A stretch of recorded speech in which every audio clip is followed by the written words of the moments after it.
Chapter 16. Further Adventures of Tommy. From a darkness punctuated with throbbing stabs of fire, Tommy dragged his senses slowly back to life. When he at last opened his eyes, he was conscious of nothing but an excruciating pain through his temples. He was vaguely aware of unfamiliar surroundings. Where was he? What had happened? He blinked feebly. This was not his bedroom at the Ritz. And what the devil was the matter with his head? "Damn," said Tommy, and tried to sit up. He had remembered. He was in that sinister house in Soho. He uttered a groan and fell back. Through his almost closed lids, he reconnoitred carefully. "He is coming too," remarked a voice very near Tommy's ear. He recognized it at once for that of the bearded and efficient German, and lay artistically inert. He felt that it would be a pity to come round too soon, and until the pain in his head became a little less acute, he felt quite incapable of collecting his wits. Painfully, he tried to puzzle out what had happened. Obviously, somebody must have crept up behind him as he listened and struck him down with a blow on the head. They knew him now for a spy, and would in all probability give him short shrift. Undoubtedly, he was in a tight place. Nobody knew where he was, therefore he need expect no outside assistance, and must depend solely on his own wits. "Well, here goes," murmured Tommy to himself, and repeated his former remark. "Damn," he observed, and this time succeeded in sitting up. In a minute the German stepped forward and placed a glass to his lips, with the brief command, "Drink." Tommy obeyed. The potency of the draught made him choke, but it cleared his brain in a marvelous manner. He was lying on a couch in the room in which the meeting had been held. On one side of him was the German, on the other, the villainous-faced doorkeeper who had let him in. The others were grouped together at a little distance away. But Tommy missed one face. The man known as Number 1 was no longer of the company. "Feel better?" asked the German, as he removed the empty glass. "Yes, thanks," returned Tommy cheerfully. "Ah, my young friend, it is lucky for you your skull is so thick."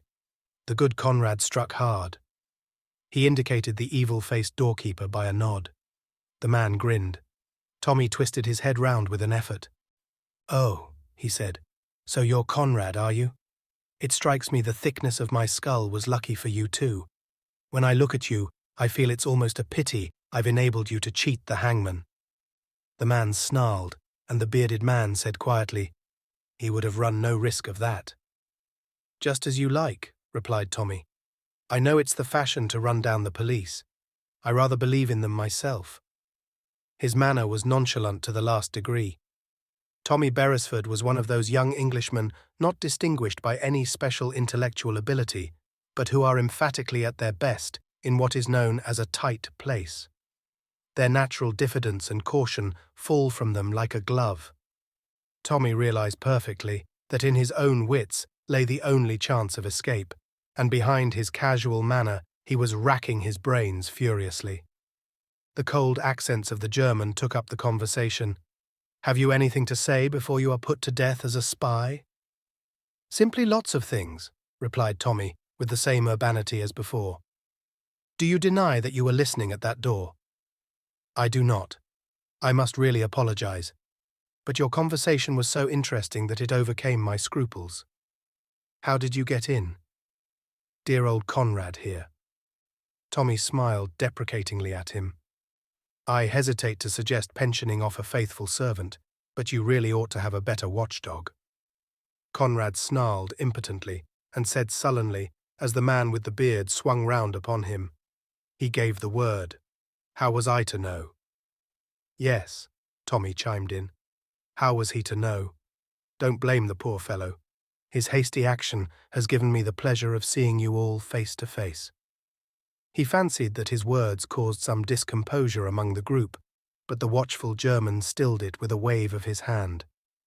"Dead men tell no tales," he said evenly. "Ah," said Tommy, "but I'm not dead yet." "You soon will be, my young friend," said the German. An assenting murmur came from the others. Tommy's heart beat faster, but his casual pleasantness did not waver. I think not, he said firmly. I should have a great objection to dying. He had got them puzzled. He saw that by the look on his captor's face. Can you give us any reason why we should not put you to death? Asked the German. Several, replied Tommy. Look here, you've been asking me a lot of questions. Let me ask you one for a change. Why didn't you kill me off at once before I regained consciousness? The German hesitated, and Tommy seized his advantage. Because you didn't know how much I knew, and where I obtained that knowledge. If you kill me now, you never will know. But here the emotions of Boris became too much for him. He stepped forward, waving his arms. You hellhound of a spy! He screamed. We will give you short shrift. Kill him! Kill him! There was a roar of applause. You hear? Said the German, his eyes on Tommy. What have you to say to that? Say? Tommy shrugged his shoulders. Pack of fools. Let them ask themselves a few questions. How did I get into this place? Remember what dear old Conrad said. With your own password, wasn't it? How did I get hold of that? You don't suppose I came up those steps haphazard and said the first thing that came into my head? Tommy was pleased with the concluding words of this speech. His only regret was that Tuppence was not present to appreciate its full flavour. That is true, said the working man suddenly. Comrades, we have been betrayed. An ugly murmur arose. Tommy smiled at them encouragingly. That's better. How can you hope to make a success of any job if you don't use your brains? You will tell us who has betrayed us, said the German. But that shall not save you. Oh no. You shall tell us all that you know. Boris here knows pretty ways of making people speak. Bah, said Tommy scornfully, fighting down a singularly unpleasant feeling in the pit of his stomach. You will neither torture me nor kill me. And why not? Asked Boris. Because you'd kill the goose that lays the golden eggs, replied Tommy quietly. There was a momentary pause. It seemed as though Tommy's persistent assurance was at last conquering. They were no longer completely sure of themselves. The man in the shabby clothes stared at Tommy searchingly. He's bluffing you, Boris, he said quietly. Tommy hated him. Had the man seen through him? The German, with an effort, turned roughly to Tommy. What do you mean? What do you think I mean? Parried Tommy, searching desperately in his own mind. Suddenly, Boris stepped forward and shook his fist in Tommy's face. Speak, you swine of an Englishman. Speak! Don't get so excited, my good fellow, said Tommy calmly. That's the worst of you foreigners. You can't keep calm. Now I ask you, do I look as though I thought there were the least chance of your killing me? He looked confidently round, and was glad they could not hear the persistent beating of his heart, which gave the lie to his words. No, admitted Boris at last sullenly, you do not. Thank God he's not a mind-reader, thought Tommy. Aloud, he pursued his advantage. And why am I so confident? Because I know something that puts me in a position to propose a bargain. A bargain? The bearded man took him up sharply. Yes, a bargain. My life and liberty against… He paused. Against what? The group pressed forward. You could have heard a pin drop. Slowly, Tommy spoke. The papers that Danvers brought over from America in the Lusitania. The effect of his words was electrical. Everyone was on his feet. The German waved them back. He leaned over Tommy, his face purple with excitement. Himmel, you have got them then? With magnificent calm, Tommy shook his head. You know where they are? Persisted the German. Again, Tommy shook his head. Not in the least. Then, angry and baffled, the words failed him. Tommy looked round. He saw anger and bewilderment on every face, but his calm assurance had done its work. No one doubted but that something lay behind his words. I don't know where the papers are, but I believe that I can find them. I have a theory. Pah! Tommy raised his hand and silenced the clamours of disgust. I call it a theory, but I'm pretty sure of my facts. Facts that are known to no one but myself. In any case, what do you lose? If I can produce the papers, You give me my life and liberty in exchange. Is it a bargain?" "And if we refuse?" said the German quietly. Tommy lay back on the couch.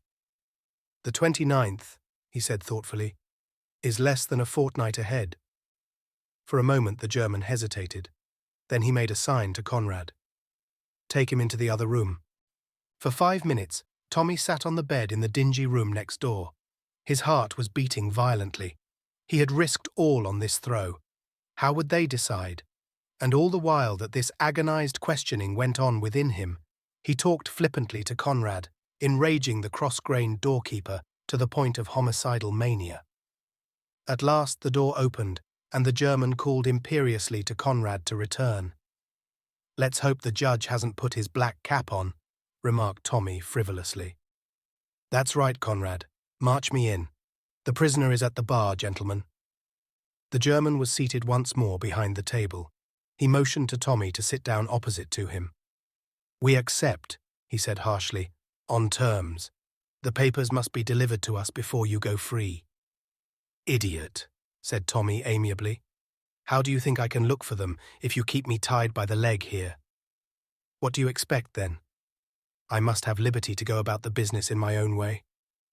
The German laughed. "Do you think we are little children to let you walk out of here leaving us a pretty story full of promises?" "No," said Tommy thoughtfully. "Though infinitely simpler for me, I did not really think you would agree to that plan." "Very well, we must arrange a compromise. How would it be if you attached little Conrad here to my person? He's a faithful fellow, and very ready with the fist." "We prefer," said the German coldly, "that you should remain here. One of our number will carry out your instructions minutely. If the operations are complicated, he will return to you with a report, and you can instruct him further." "You're tying my hands," complained Tommy. "It's a very delicate affair, and the other fellow will muff it up as likely as not, and then where shall I be? I don't believe one of you has got an ounce of tact." The German rapped the table. "Those are our terms. Otherwise, death." Tommy leaned back wearily. "I like your style. Curt, but attractive. So be it then. But one thing is essential. I must see the girl." "What girl?" "Jane Finn, of course." The other looked at him curiously for some minutes. Then he said slowly, and as though choosing his words with care, "Do you not know that she can tell you nothing?" Tommy's heart beat a little faster. Would he succeed in coming face to face with the girl he was seeking? "I shall not ask her to tell me anything," he said quietly. "Not in so many words, that is." "Then why see her?" Tommy paused. "To watch her face when I ask her one question," he replied at last. Again there was a look in the German's eyes that Tommy did not quite understand. "She will not be able to answer your question." "That does not matter. I shall have seen her face when I ask it." "And you think that will tell you anything?" He gave a short, disagreeable laugh.